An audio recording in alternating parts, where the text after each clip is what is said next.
কালকে আমার মা সোমবার দিনকে হাসপাতালে নিয়ে গেছি, খুব শরীর খারাপ ছিল রোববার রাত থেকে, হাত পাগুলো ঠান্ডা হয়ে যাচ্ছিল। তারপর সোমবার দিয়ে গেলাম 1:30টার সময়, ওখানে সারাক্ষণ ওখানেই ছিলাম।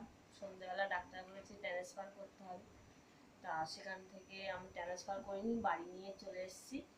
তা রাত্রেবেলা আবার এখানে সুব্রত রায় আছে, তাকে দেখালাম। সে বললো চিন্তার কোনো কারণ নেই, জ্বর হয়েছিল তাই ভেতরে জ্বরটা রয়েছে, তবে আশা করি এখন আমার মা ভালো আছে কাল থেকে, যার জন্য আমি কালকে 2-3টে ভিডিও করেছি।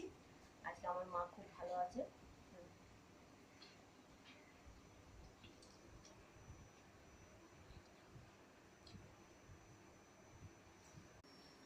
আজকে আমার বাবা চলে গেছে, 3.5 মাস হয়ে গেছে।